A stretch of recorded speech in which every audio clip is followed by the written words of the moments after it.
ஹெல்த்தியாக சாப்பிடணுன்னு யோசிக்கிறீங்களா?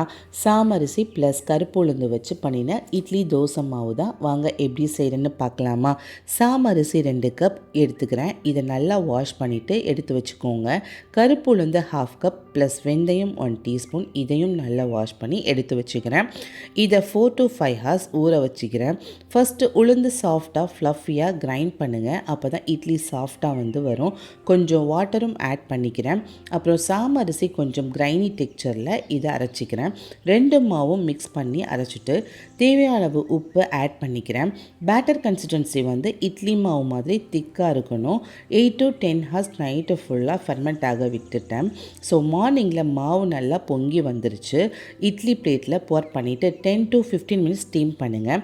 சாஃப்டாக ஃப்ளஃபியாக இட்லி ரெடி ஆயிடுச்சு. ஸோ சூப்பராக வந்திருக்கு. கொஞ்சம் வாட்டர் ஆட் பண்ணிங்கன்னா தோசை மாவு கன்சிஸ்டன்சிக்கு டைலூட் பண்ணுங்கள். கிறிஸ்பி தோசை சூப்பராக வரும். சாமை வெயிட் லாஸுக்கு ரொம்ப நல்ல ஹெல்ப் பண்ணும். கருப்பு உளுந்து calcium, iron, rich hair and bone ஹெல்த்துக்கு ரொம்பவே நல்லது. ஈஸி ரெசிபி ட்ரை பண்ணுங்கள் அண்ட் உங்கள் ஃபேமிலி கூட என்ஜாய் பண்ணுங்கள். இந்த ரெசிபி பிடிச்சிருந்தால் லைக் பண்ணுங்கள், ஷேர் பண்ணுங்கள் அண்ட் கமெண்ட் பண்ணுங்கள். பாய்.